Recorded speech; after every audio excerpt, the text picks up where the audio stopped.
Hello, good evening and welcome. Thank you all for joining us tonight for our Old Woodlands event. It's quite stark to see my face on the screen. It's interesting, we've done an event every month and my hair has grown considerably for each event that we've held. So join us for next month to see if the inevitable haircut actually takes place.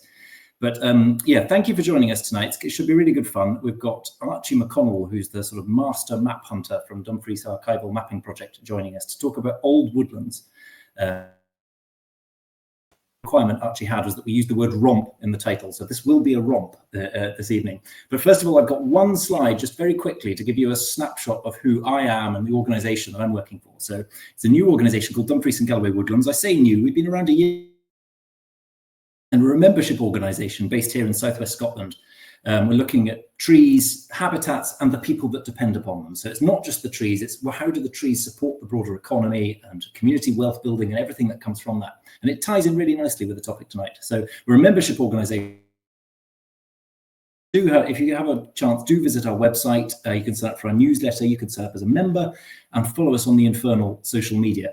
I do want to say a quick word of thanks. Thank you to funders who've allowed tonight's event to take place.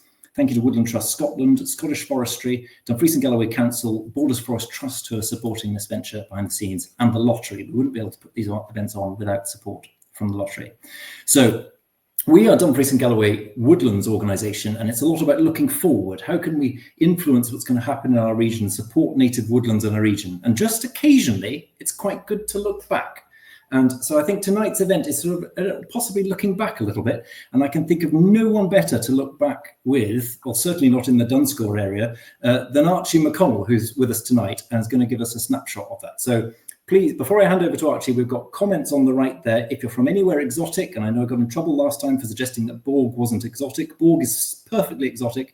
If you're from anywhere exotic, including Borg, please do mention where you're from. We can whether you're local or further afield.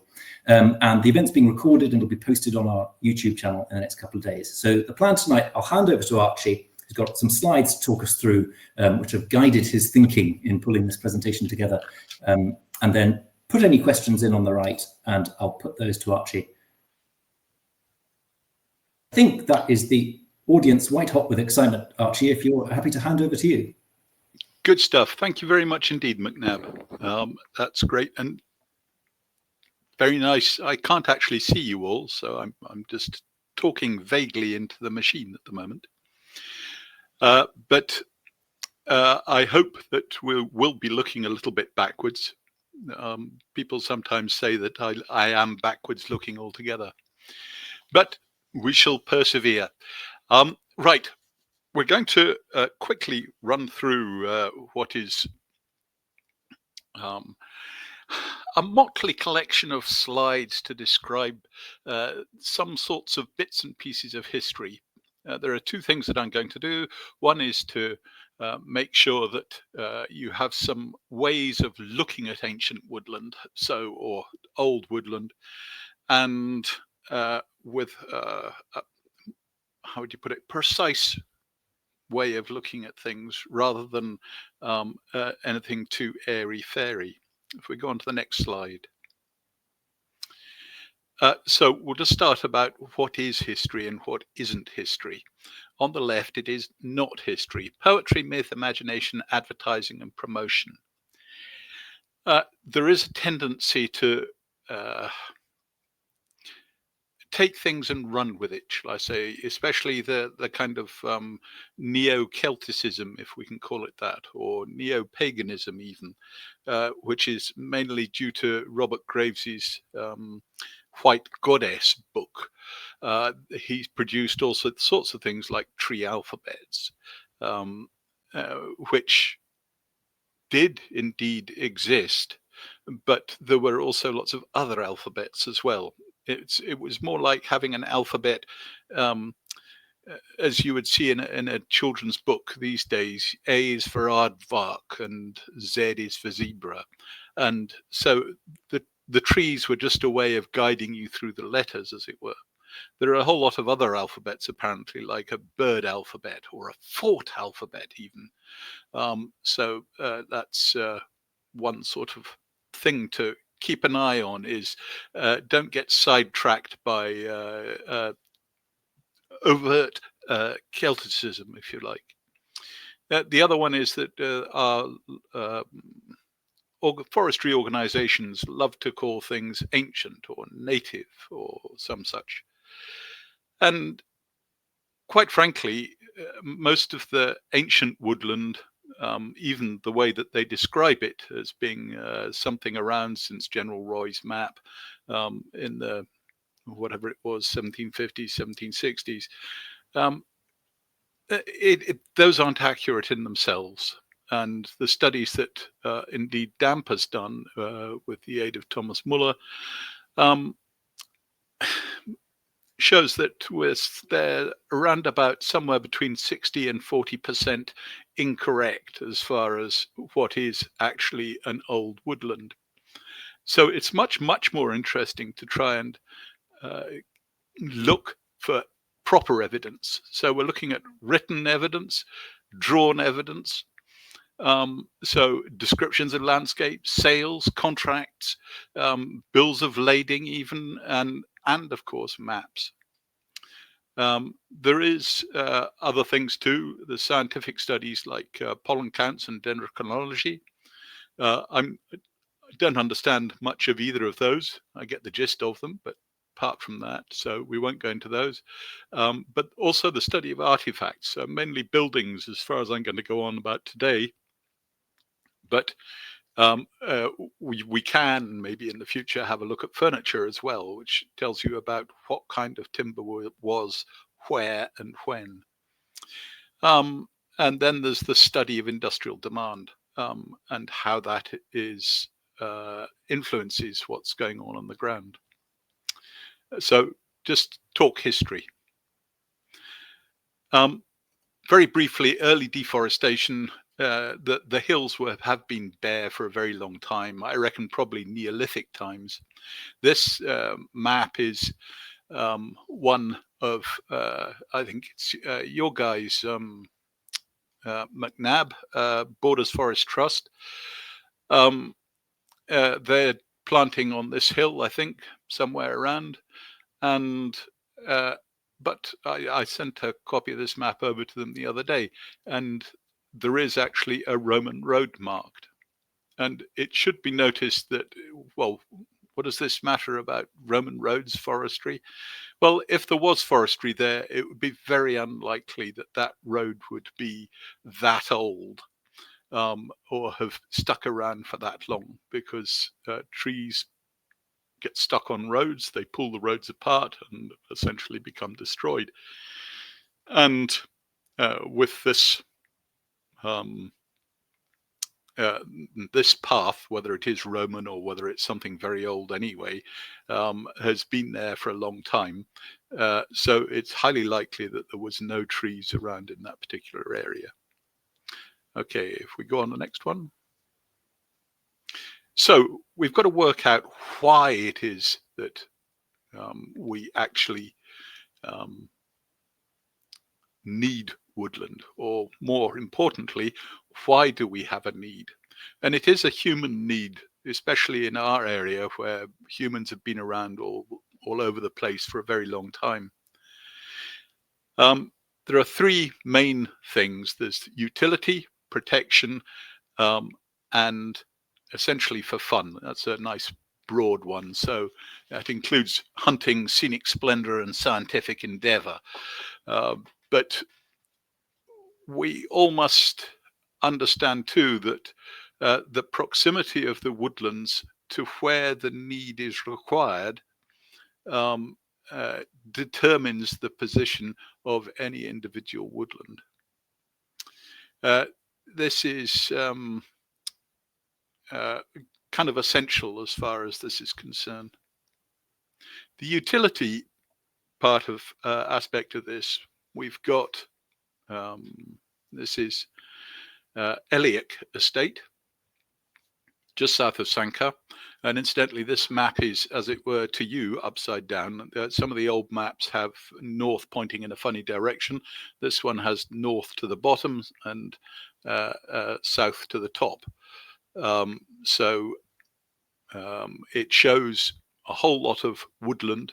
And this particular map I always think of as being something that you would see in one of those Italianate landscape pictures, where you have some trees, you have some cows, you have some grazed land, you have some arable land, and it's a lovely looking thing. Actually, this was one of the more ruthlessly utilized areas of woodland in Dumfries and Galloway, because this supplied all the timber work that was required for the mines up at Wanlock Head and Lead Hills, or it was one of the places. So what we find is that this is close by to the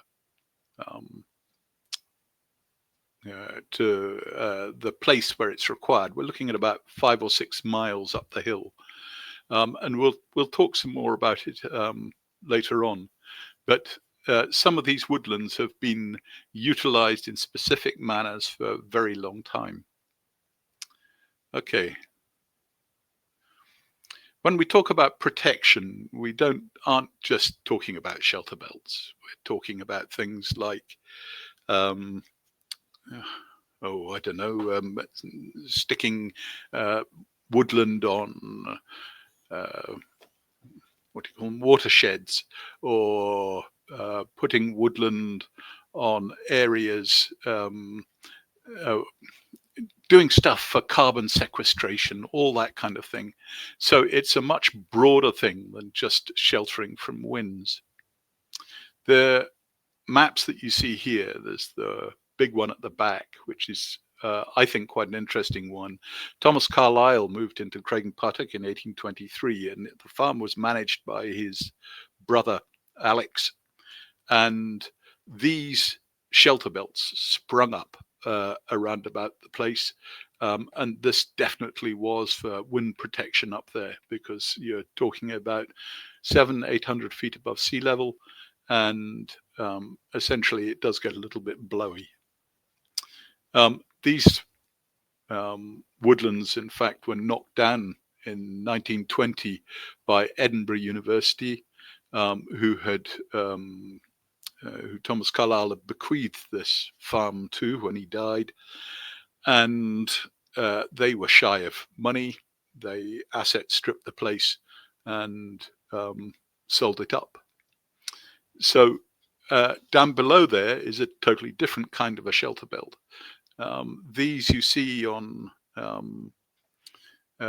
various little hillocks around, especially down the Glen Kens, or you did see them down the Glen Kens. They're not so prevalent there at the moment, but they would have been, this one's from 1799, and it's the Cubbock's farm, which was on the home estate, halfway between Balmaclellan and New Galloway.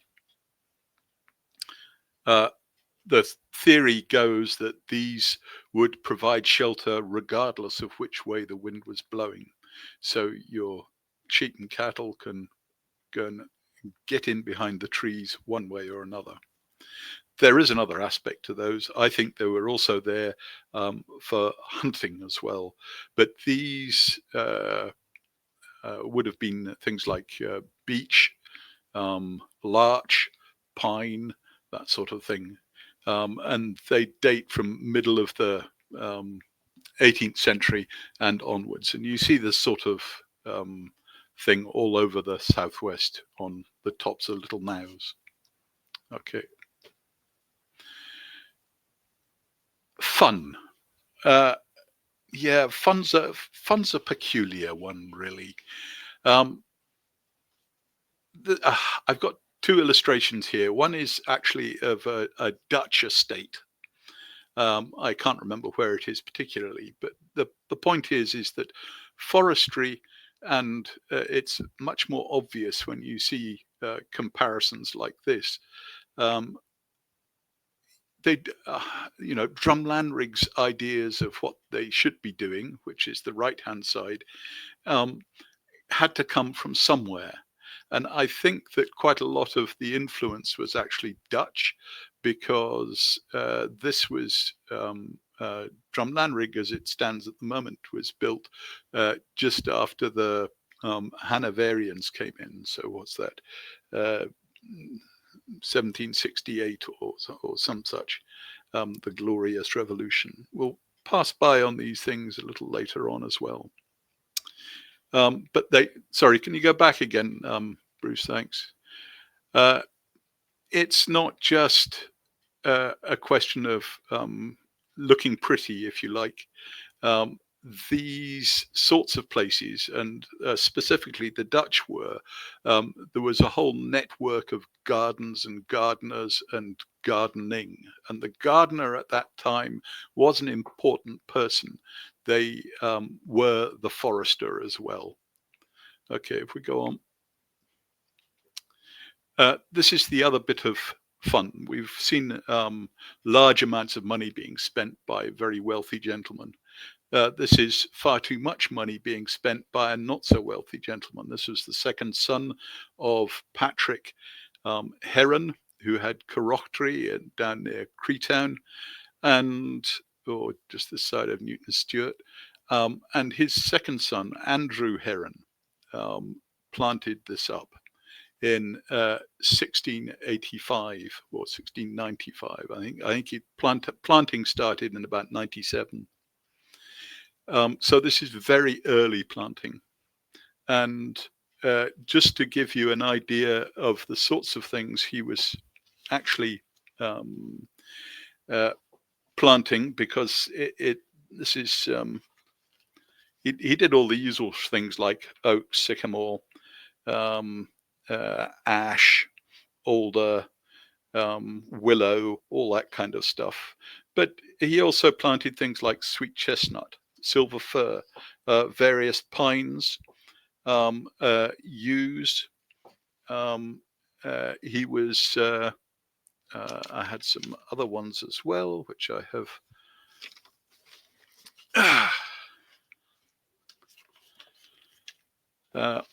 They were things like horse chestnuts, hornbeam, and the hop hornbeam too, which is slightly different. Lime, pear, apples, plums, cherries. And then you've got things like flowering ash and Caucasian wingnut, which are just bizarre. He was the first guy to bring in variegated hollies as well. So he was the foremost botanist of his day in the UK.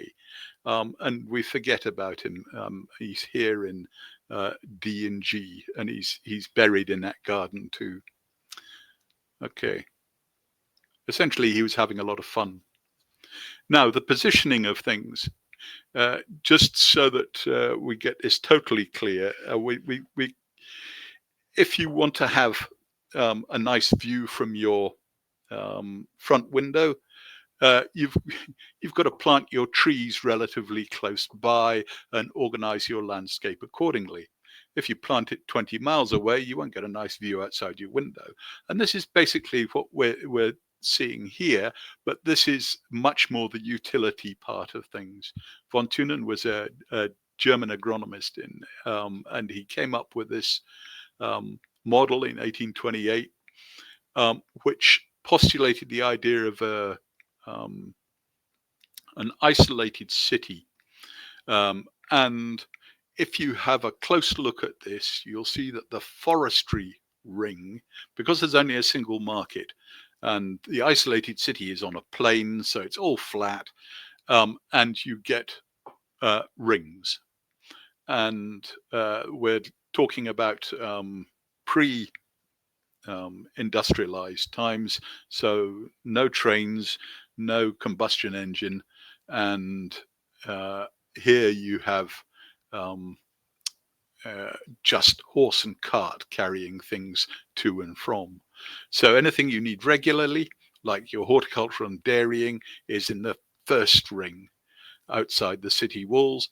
And then you have the forestry, which is for your firewood and for your construction things, next door to that.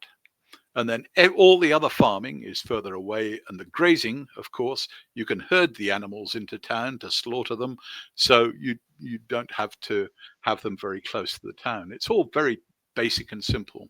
However, when you get different ways of different countryside with a river, for instance, flowing through it on your right hand side, you get the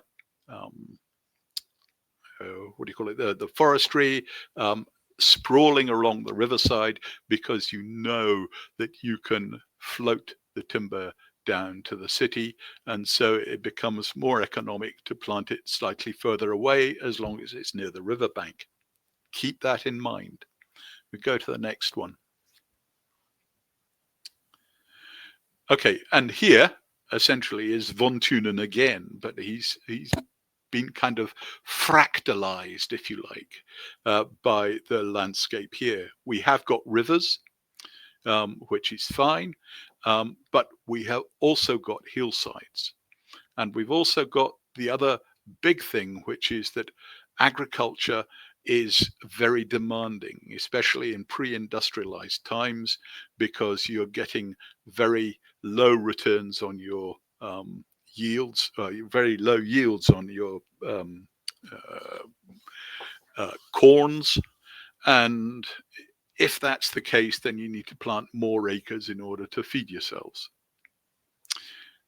So what that's done is pushed the forestry out and to steep slopes, essentially next door to the river. So if we look at the left-hand side, the cairn and the nith, we can see right at the top, the nith is flowing sort of diagonally across the small map there. I'm sorry we haven't got a closer inset one. Oh, thanks, Bruce. But we can see that the hills at various points pinch inwards, and although some of that land is green, it is actually quite steep as well. And up the top there, you have the Keir Woodland, for instance, which is one of McNabb's pet projects. And that is essentially there because you can float timber down the nith from that point. And the next pinch point is at Blackwood, where again we find quite a lot of timber. But the very interesting bit is not the nith at all to me, but the Cairn Valley, which is the river that flows to the left about a quarter of the way up the map there, and curves up the way to just around about Dunscore. And there you have steep hillsides, and we have records of people looking for timber in that area. And all three of these maps are where, in fact, they looked for oak for the mid-steeple in Dumfries. And the first places they looked were at Steelston Hill, just on the cairn, and that was they weren't allowed to buy from there because it would devalue the whole stock of timber. And I think we'll come on to it later. I think it was sold about 15 years later on. And on the left-hand side, there's actually a place called Burke Bush, just by Spedach, and there also there was timber available, but not enough of it, so they moved on elsewhere. On the right-hand side, we've got Loch Ken, which was the next place that they looked for the timber, and you can actually just see in the middle of Loch Ken there on the left-hand side, there is some wood shown there, and that's the Ducray Woods, or the Ducray Woods. I can never know how to pronounce that place. And that was also a place that was looked at, but didn't result in a sale.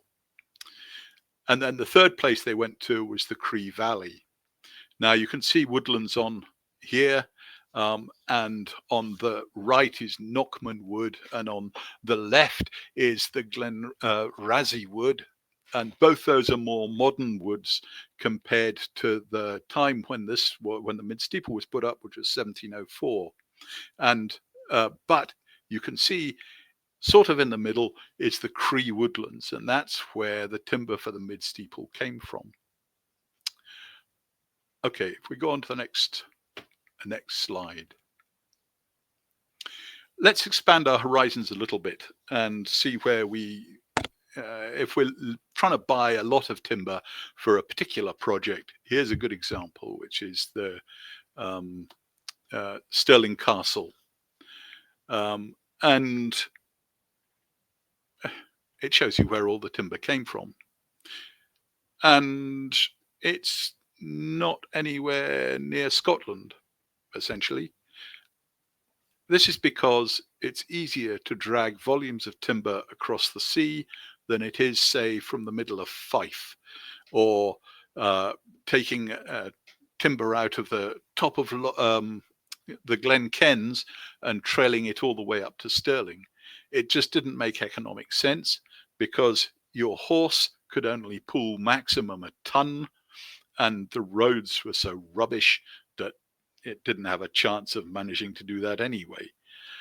So you get a boat and you're putting somewhere between 15 to 50 tons on the boat, and you're getting it all the way up the Forth to just at the bottom of the hill by Stirling Castle. Then you can load it onto a horse and cart and take it up the hill. So that is the reason for that. This is the simplest way of getting timber.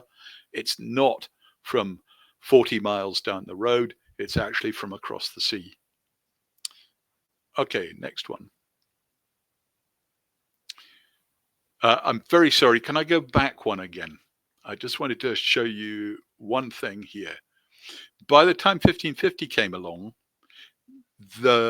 most of the wood that was being used in construction in the east of Scotland was coming from the Baltic, okay, where all those green spots are, and also up the way in Norway, more in Sweden, and it was all being shipped across. Now, you'll see, if you want to ship to Dumfries and Galloway, it's probably the most furthest place that you've got to go to in Scotland. And you've got to go all the way around the top or all the way around the bottom in order to get there. And doing either of those starts to become time-consuming and expensive. And basically, you're probably trucking stuff almost double the distance. So this had repercussions on our woodlands. Okay, if you go to the next slide now. This is Hill's Tower, just outside Dumfries. And the tower is mid-16th century and is a tower house. It's nothing, I was going to say nothing special. I think it's actually glorious, but it's fun enough as it is. The really interesting part of this particular picture is actually the white part of the picture, the new build stuck on the side of the tower, because this was built in 1721, and as it was built in 1721, it was made from with an oak frame in the roof, which, if you go to the East Coast, is really peculiar because you have all this pine coming in. But here, the oak traditions, if you like, remained for much longer than they did on the East Coast because of the transport problems. And when we were talking about the mid-steeple in 1704, they did actually go to Glasgow to see if they could buy imported oak from up in Glasgow, because they thought that was going to be simplest thing to do first. But as we have heard, it was easier coming from the Cree. So there is, when you're looking at buildings, you're not just looking at buildings, you're looking at woodlands and all sorts of things going on as well. Okay, next. So we've talked about the mid-steeple in 1704. One of the things about the timber that we can grow is that if you look at an oak, you're looking at getting a maximum of an 8 by 8. That's 200 by 200 if you're in metric. and you're looking at around about the 23 feet mark at peak oak moment. And peak oak moment is around about 150 years old. It's no more than that. When you get older trees, they've probably been brutalized in some fashion or other, either by pollarding or by coppicing. And generally speaking, when you're looking at oak, they start going backwards around about after 150 years. So that would be peak moment to fell, and around here their growth is such that you get the 23 feet. Now, mid-steeple had oak in construction, and so it is 23 feet across. Okay, so we know that we're going to what we're going to get and where we're going to get it. And when you were building in those days, you found the timber first. You didn't get an architect to do a plan and then go out and find the materials to do the job. You find your timber and your lime, and then you started to get the architect in. On the right-hand side, that's Sanka Town Hall. Now, this is totally different design. We're looking at about 30-foot span, and we're looking at, I've forgotten those fancy architects from up in Edinburgh. It was one of him anyway. They also had an import business. So they could supply the timbers, sorry, it was the Adams, Robert Adam. He designed this building, and he also had the import business, so he could supply the timber to make it. So you can't actually talk about your Woodlands from that building in the way that you can from the mid-steeple. Okay, next one, please. Okay, but not everybody's buildings were grand. This is the Totherl cottage, which actually I think is rather grander than most cottages were around and about. It probably dates from around about the 18th, 19th century. And I think that quite a lot of them were rather smaller than this. If you look at the town council minutes in Dumfries, you'll know this because there's various neighbors getting rowdy because cows would wander down the street and eat the thatch off the top of the buildings. And of course, folk would complain about this. So we're talking about slightly smaller buildings, generally speaking, which use smaller timbers. And what we find from the middle of the 17th century, from the town minutes, is that most of that timber was coming from hedgerows. And it was the hedges around the yards or the yards that were enclosed, as we've got an example here, which is Glencaple.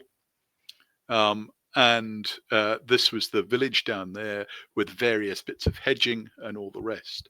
And if you think about the crux, which had to be bent, if you grew them in a hedge, you could make them splay out to in order to hold the roof up, as is shown here. And there were various other bits of rowdiness in town because crux, or as they were called, mostly north of the border, they're called couples.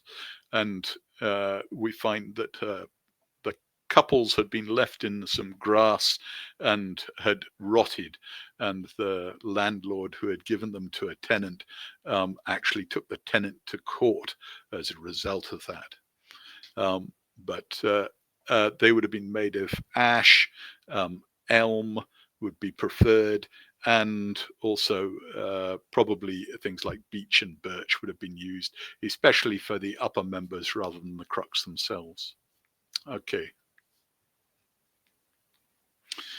Right, if we go to a timeline for early modern planting, we talked about tower houses, and we always get an oak woodland associated with a tower house. Now, the Lockwood, which was the labelled place for this talk, the one that was in your heading, as it were, is a very good example of this, where you have oak that was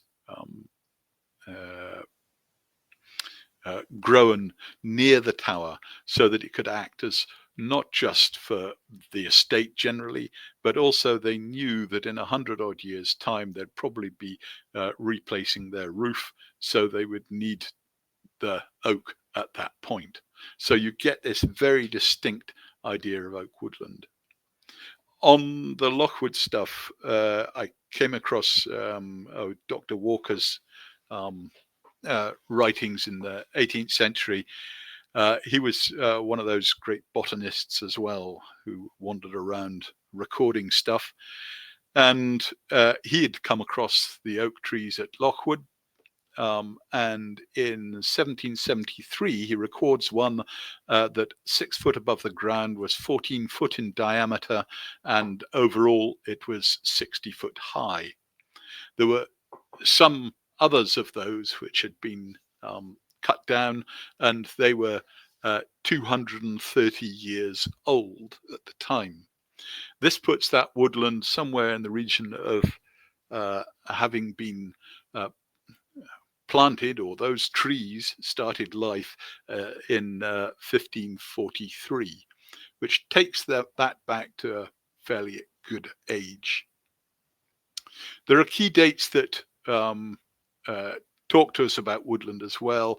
The restoration of the monarchies in 1660, there was a return from the continent of all sorts of people.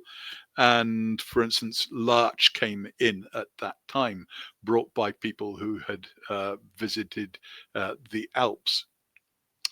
Then 1688, not 1668, as I said earlier, it was the Glorious Revolution and the Hanoverians came in. So we've talked a little bit about Drumlanrig already.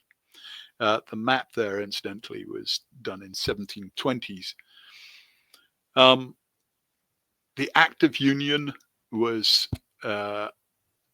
one of those things that actually steadied the ship for this neck of the woods. Whether we like it or not, it meant that trade was relatively free across the border and complementary, if you like, to both sides.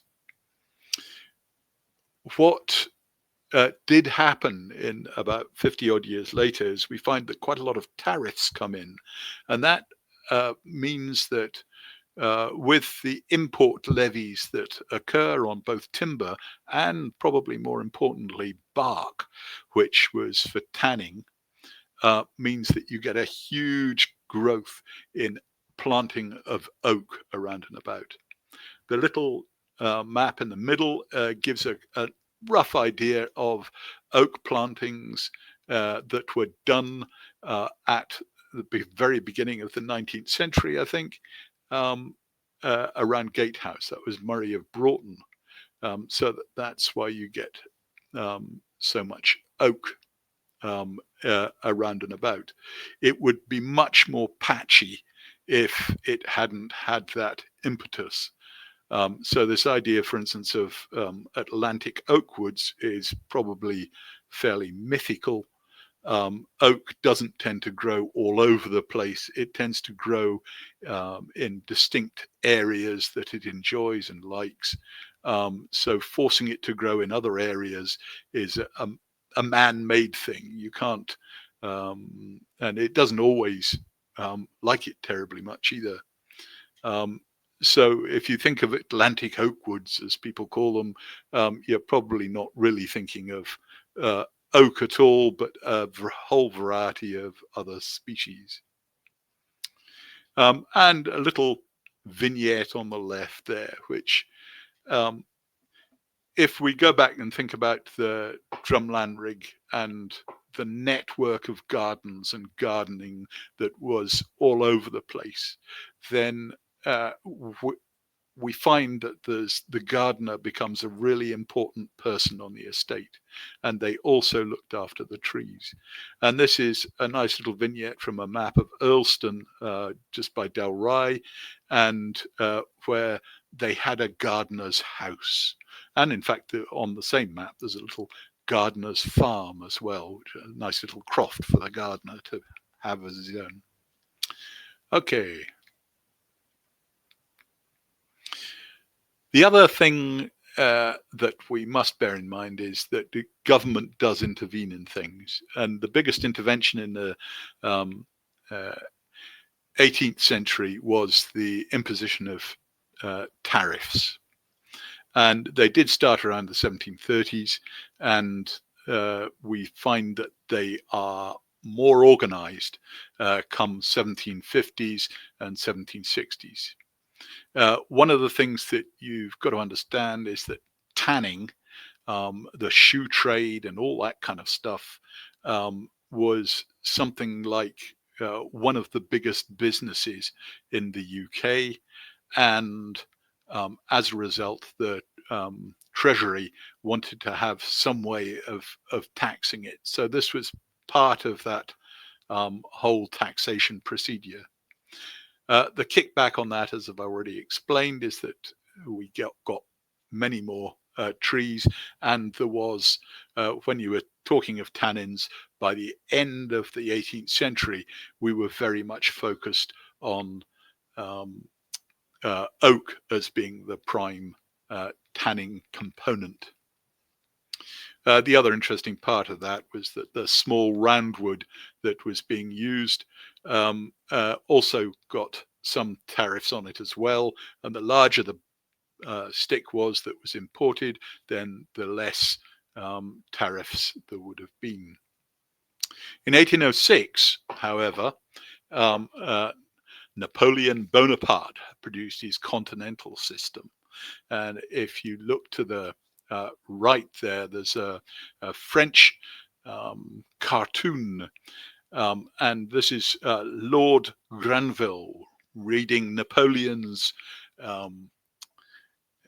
imperial edict concerning the continental system, with King George falling off his chair in shock and horror, and also various parliamentarians behind being very unhappy about all this.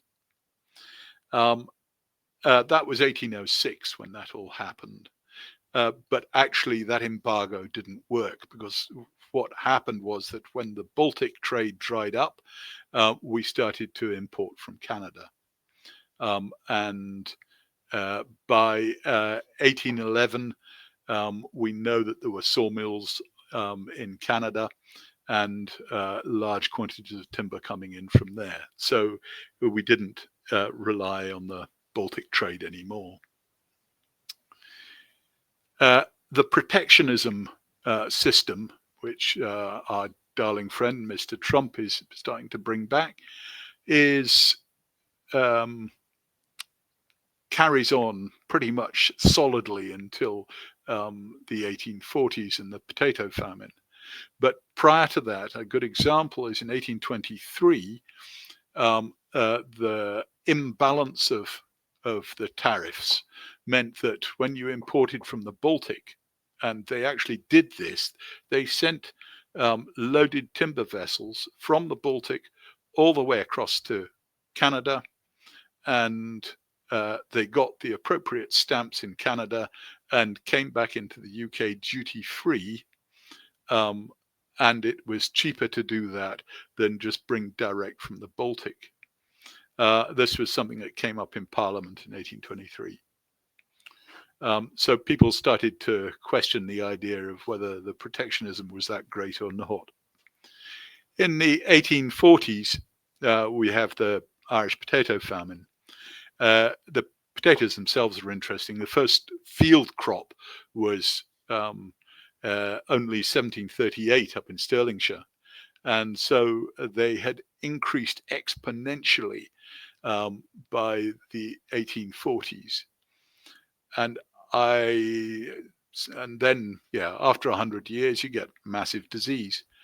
And I just think of Sitka spruce in 1919 sort of being the flavor of the month.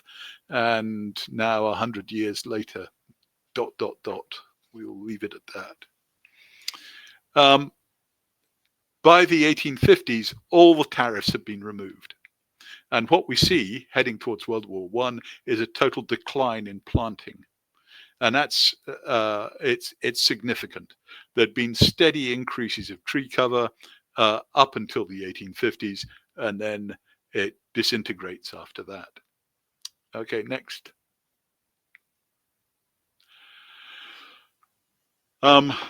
Right. So, Archie, I think we said this is a sort of pause moment, isn't it? Yep. More than halfway through, and just a quick moment just to catch up on a couple of questions. I'm going to look at my clock and see how long time.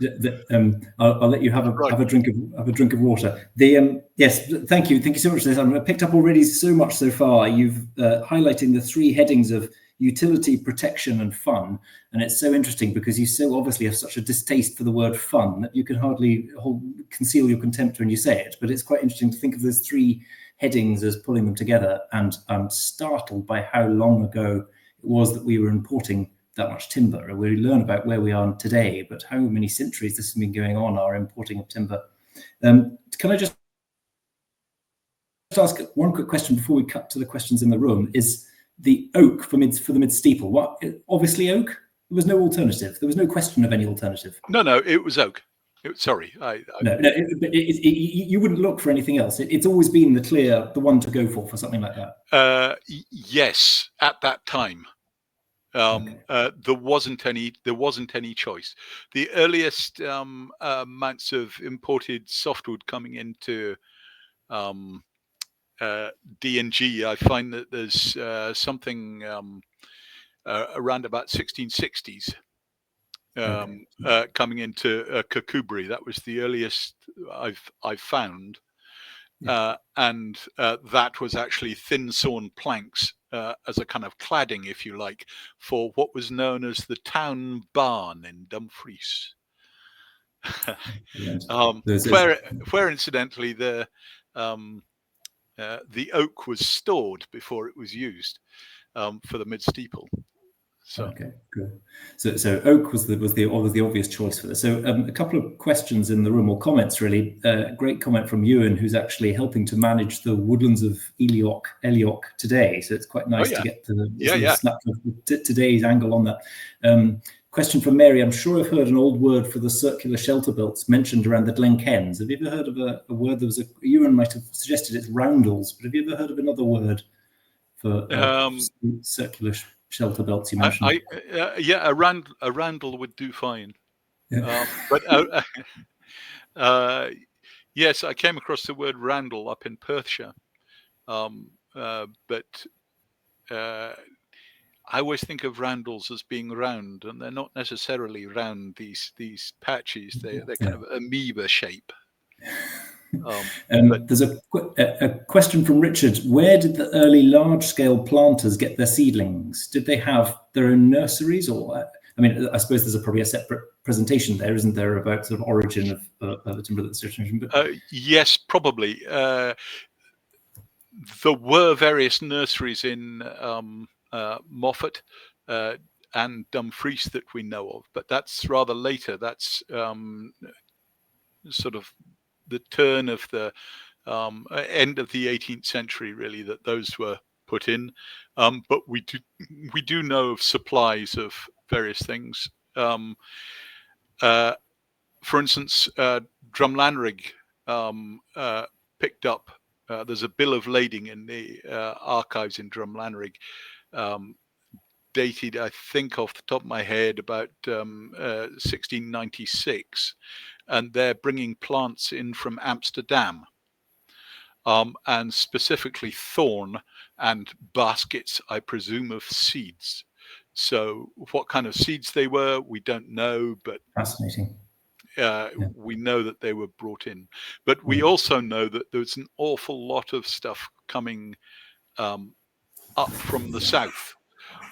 There's a guy called Coburn, who up near Ormiston in near Edinburgh, and he wrote letters to he was an MP, and he wrote letters to his gardener, and he would describe the seeds and the plants that he was sending northwards. And he would wander the Herefordshire hedgerows and actually pull up elm trees himself and tie them all up.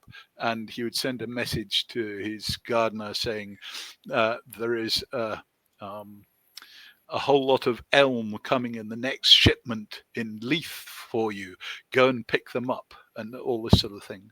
Brilliant. I like the look of them. So they're coming your way here. So, yeah, exactly.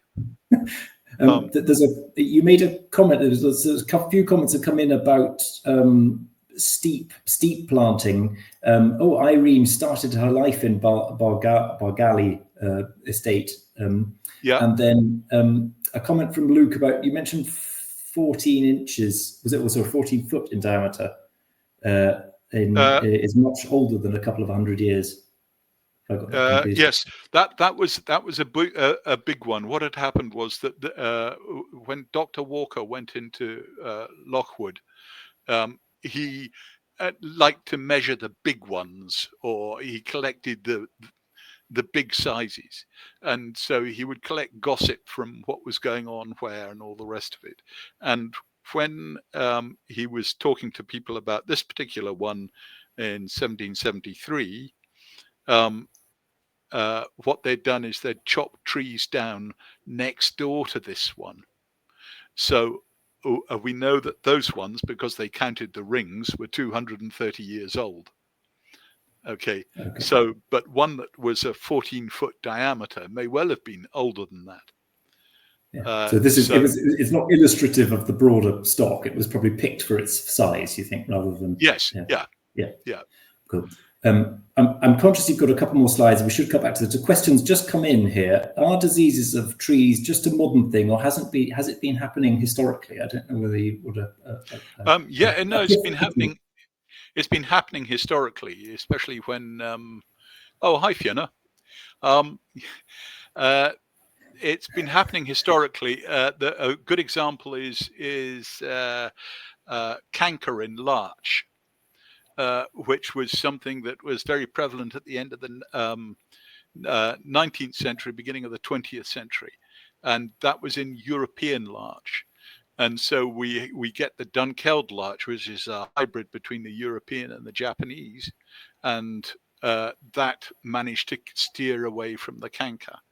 But there are other pine diseases and such like things that have been problematic over the time. So it's not an exclusively new challenge that we face on that. No. Brilliant. Well, I think you've got last 10 minutes or so. Actually, I'll hand back to you for the presentation, and we can take it from there. Thank you so much. Okay. What I got given a whole lot of sales contracts for Woodland in Dumfries and Galloway. And there are 35 of them. They're all from the National Archives. And they describe at length about what the woodland is, which area is going to be chopped down, how it's going to be chopped down, and all the rest of it. There's the length of contract, which I found fascinating. There are some that are only, these stretch from 1611, I think is the earliest, to the, I don't know, 1750s, I think it is. But we're looking at 1 year, 2 years, but then the longest ones, there's one at 11 years and another one at 19. We'll talk about that a little later. The areas always get divided into various bits and pieces. So the top little vignette there says Hagwood, and Hag is this is Waterside, just near Dalry, and this isn't a reflection on the local ladies. This is actually it would be divided into various hags when you were coppicing it for tan bark and for charcoal.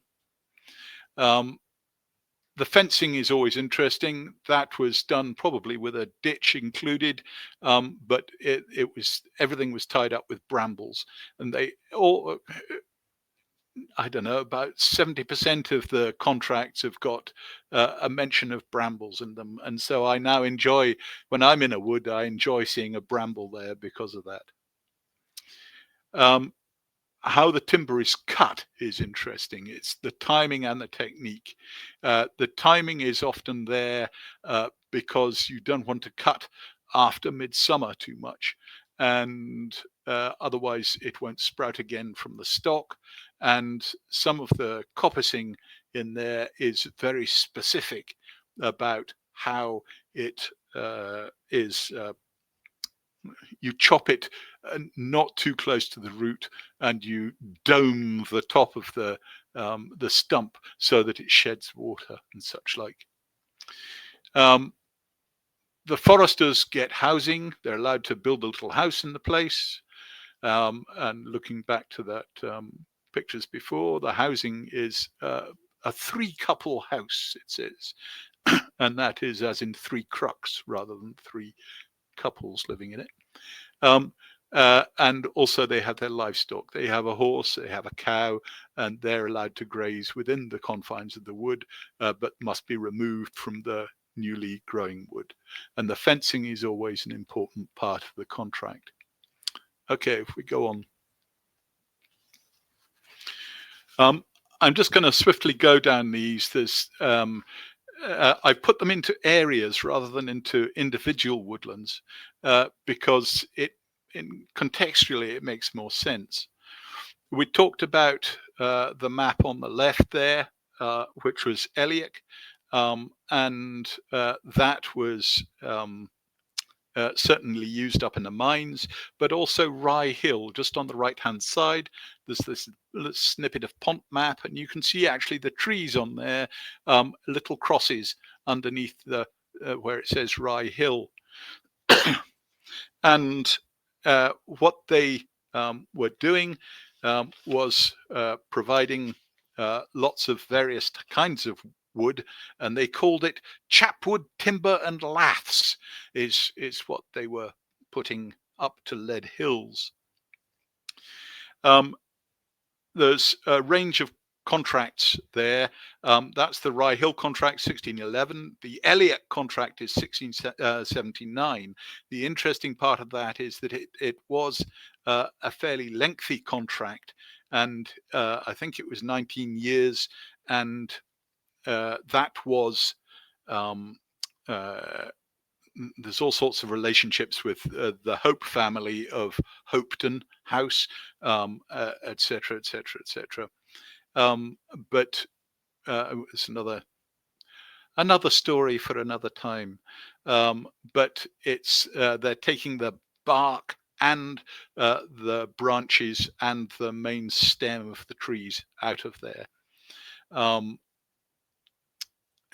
Then what was interesting about that one was that it was the landlord that was going to do all the fencing. And that patently wasn't done, because the next record we have of Eliach is that in 1684, I think it's to do with Robert Sibbald and his making of what it was aiming to be a first statistical account, mentions that the blocks of woodland were not doing so well at all, and they should have been properly fenced. That's in 1684. Then in 1767, which is when this map was done, it's looking like everything's back to good kilter. The last note I have on Eliach is that in 1816, I think it was, plantations were made in the manner of the squares at the Battle of Waterloo, but that would all have been softwood and something different altogether. Next slide, please. The next area that we want to have a look at is the Lower Cree Valley. And well, the whole Cree Valley, essentially, there are 2 lots here. There's the Lower Cree and the Upper Cree, and they are I think there's something like 11 records of wood coming out of these areas, and most of them are for both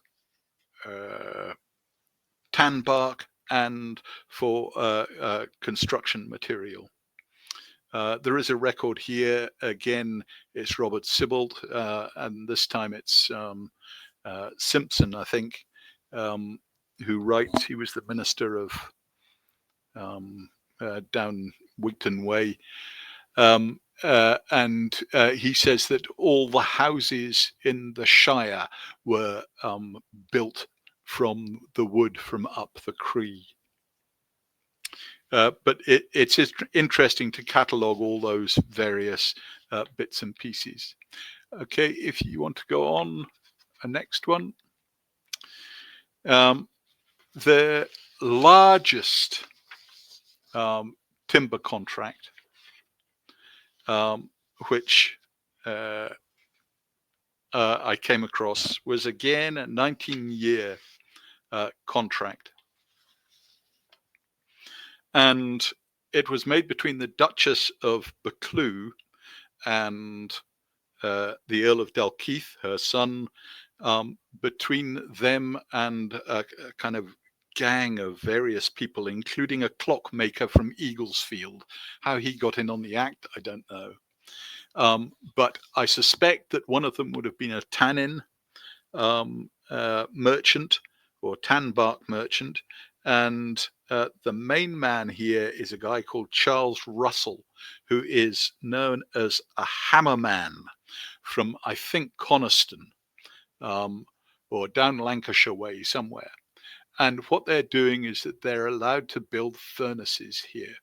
Now, this dated 1699, and this is the earliest foundry being built in Scotland with English money, and the demand for charcoal is the main thing for this area. If you look at the map, we have Langham at the top, and out the left-hand side is the, I don't know how you say it, Watchup Burn, the Watchup Burn, and all along there was timber, and then all the way down the Esk was in this contract, and then all the way up, pretty much everything along those rivers was fair game for this gang of folk. Okay, if you can go on to the next one. Oh, we have got a little mixed up here. We're back on the Lower Cree area. We're talking about, we talked about Andrew Heron. There's a number of contracts here for Patrick Heron from Crorochdry, his father, and probably his older brother as well, I think, in the 1730s, 1730, that will have been his father, 1732, 1734. And they're selling mostly to local tanners. And one of the interesting thing is we find that they're shipping material down the Palnure Burn.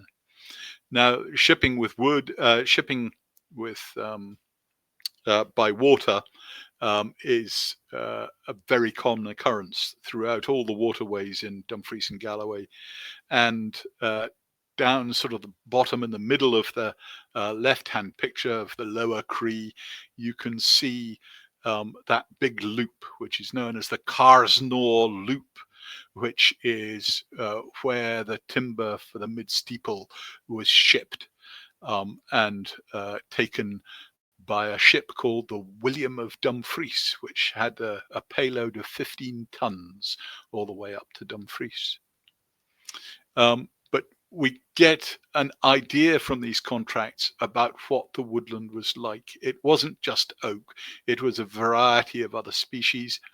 There's another one in near Gatehouse where they're actually looking at the bogs, and they're cutting things like mainly alder and willow out of them as well. Okay, if we have another one. We can't go finish up without talking a little bit about softwood plantations. there were a number of softwood plantations from really quite early on. The earliest ones I come across are about 1720, and you can't really tell on a map whether they're well grown or not, but certainly they would have been around for some time. When we're talking softwood, we're mainly talking those ones were up near Langham. This is we're back at Earlston now, up the Glen Kens.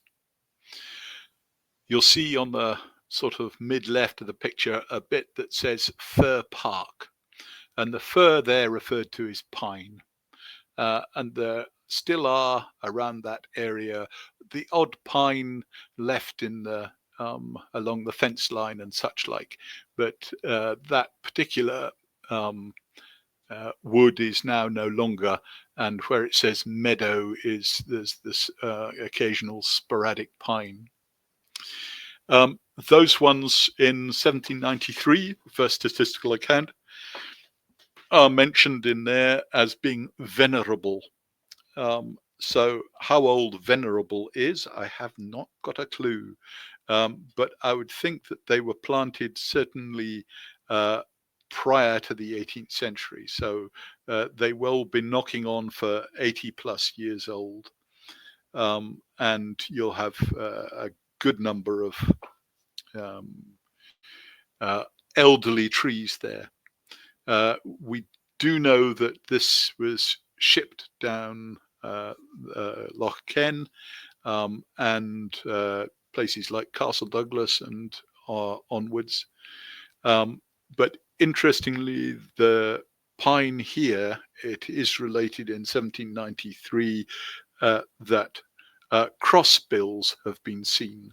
So the pine must have been around for a good while if crossbills had been around. Next slide, please. Okay, just to finish up, when you're looking at woodland, it's always a good question to ask is why? Why is it there? What is the need? The timber or the woodland itself is a response to a need and of some kind of human requirement. The wood must be available, and I mean this in the broader sense. If you want to look at it, then you've got to know where you're looking, and it's got to be near enough to be looked at. If it's being grown for a particular product, then we need to know what the product is so that we can make sure that we understand why it is the way that it is. And the last thing is, saying something is an ancient woodland, that's just a cop-out. Don't do it. Go and find out what the history of that woodland is. And you may not find directly what the woodland is, but you may find that the neighboring woodland gives you clues about what's going on in the area. And it becomes so much more interesting than just saying it's ancient. I think I'll finish up there. Brilliant. Thank you. Thank you so much, Archie. My goodness, there was a lot in there. We could turn that into a series of events. I'm sorry that the last bit was all a bit rushed. No, it was absolutely brilliant. We do have some questions. If you've got more in you, Archie, we do have a couple of questions, which Fine. is Sue's asked, were the trees at Elliot planted in anticipation of the need for pit props? I'd love to know about that site, and also a word maybe about when we started planting in anticipation, or how that developed over time. Oddly enough, it wasn't, those trees weren't actually for pit props. There was all sorts of wood requirements up in the mines that were not really just for holding mine shafts up. They would use laths or small bits for weaving, for making wicker supports for holding earth back, for instance, but also they would use it for sieving various bits and pieces coming out of the mine. I don't know whether they were looking for gold or what. One of the interesting things on the contract of that first contract in 1611 is that it is with Thomas Fowlis, who's a goldsmith to James VI. And it's his daughter that marries Mr. Hope, who goes on to greater glory when he's the person that has, or his family eventually builds Hopeton, and most of it's from the lead and such like that comes from these mines, or at least that's the start of the wealth of the Hopeton family. Okay. So it wasn't as simple as the putting the similarity of the site to the pit props to the site or anything.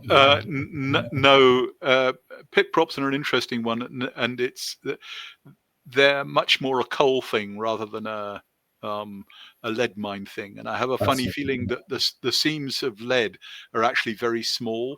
They're not like coal, where you've got large galleries of in a coal seam.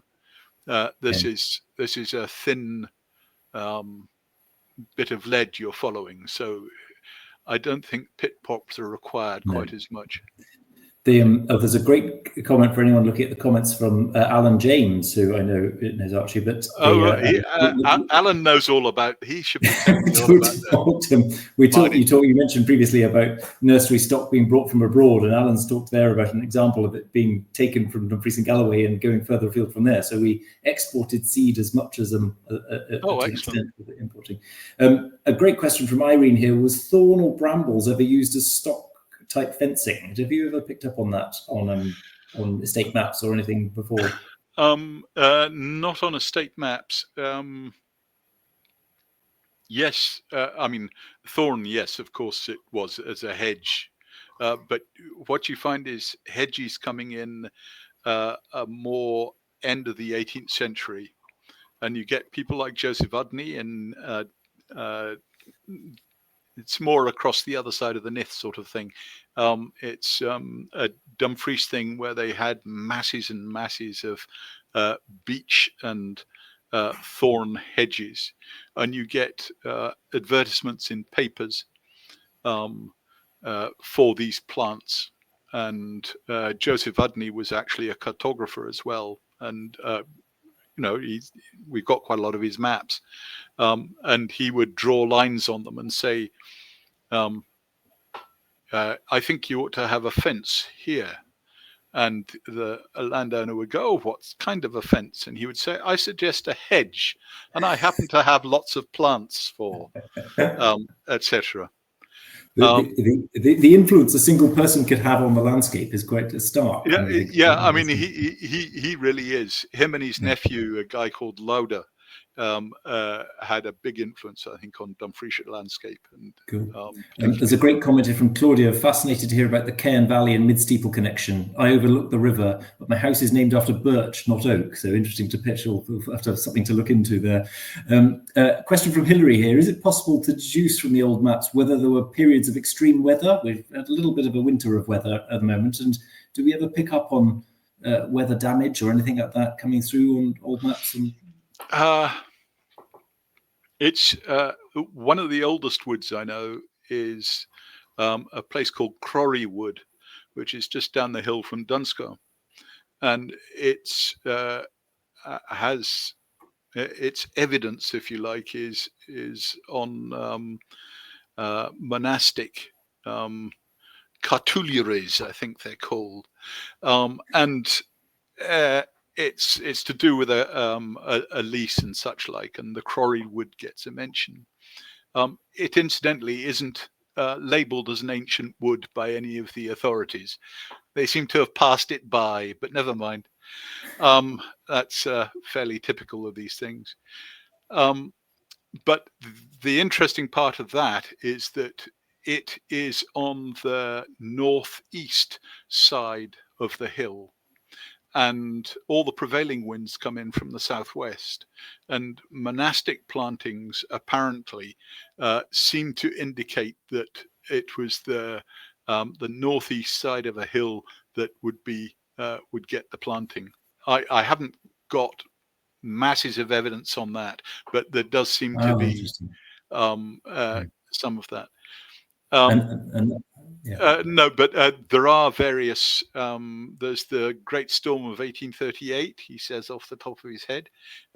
There's which was it had a worse effect in Northern Ireland than it did here, but it did take down a tree called the Three Brethren, which was 3 stems down near Aldgirth, and that tree came down in that particular storm. So there were certainly storms, but how regular, and certainly you don't see them on the maps. No. One of the big problems with maps is that you don't know when trees are planted. So it might be a flat wood. I mean, when you look at the map, it may not actually be there at all. It might have been just sold or something, or sold the following year. I remember you saying previously the interesting thing behind estate maps is why was it commissioned? And it's very hard to someone saying, right, I'd like to commission a map of the damage that's been caused on my estate is not something that you'd easily pull together. Yes. There's a great question here. You said, ask why. Why is the woodland there? And does that naturally exclude natural woodland? Is there an assumption there that therefore we're talking about? I think there's a whole different. Oh, hi, Mary. There's the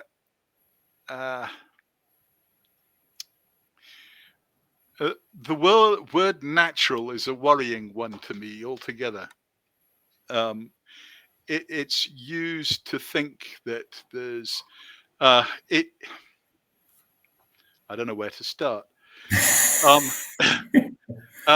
Monteith writes about natural woodland in 1820s, and he was a great one for planting coppice, and he talks actually about how to plant a natural woodland, and what he actually means is he's putting the acorns in rather than planting plants, and we use the word natural in a very all-encompassing way to mean something that hasn't got any human contact. But I'm afraid that we've walked all over the place, and we do have some influence on what's there. And if it's on somebody's land, then it's either there because they could have forgotten about it. That's one reason it's there.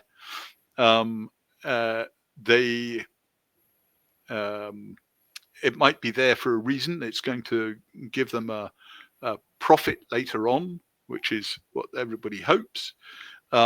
Or it may be there just purely for scenic splendor. There is a reason for it. I think that the word natural just totally becomes confusing. It confuses the issue. Because, I mean, what do you mean by natural? Yeah. You touched upon earlier your concern with the word native as well. And so it's interesting the words that are used. And we know you don't really like the word fun either, which came across as well earlier. No. Fun's good, but you've got to have serious fun. Okay. Brilliant. Right, Archie, you've been on your feet for a long time there. I'm just so grateful. I'm reliably informed that there is a round of applause taking place in households across Western Europe at this very moment, Archie. So thank you very much for your presentation tonight. That's really a lot of context you can actually bring the maps to life and tell us how things have changed over time. So lots of lovely comments coming in. Thank you so much. So thank you to everyone who's watching tonight. Massive thanks to Archie from Dumfries Archival Mapping Project. If I'm right, Archie, we should look for Dumfries Archival Mapping Project on Facebook, shouldn't you? Is that probably the best? That's probably the best. Or just go to the National Library of Scotland's website and put in NLS maps in Google and go and have a look, because there's lots of great ones. other than the ones that we've got there. There's all the county maps, there's the ordnance survey. You can have a lot of fun. Brilliant. There's Cool. it's even put over with LiDAR and with aerial photography. It's fantastic. Brilliant. Thank you so much. So thank you so much to Archie. Thank you to everyone for coming tonight. Thank you to people behind the scenes like the Lottery and things that allowed us to put the event on tonight. And thank you all to you as the audience. And I think here we end the event. Thank you.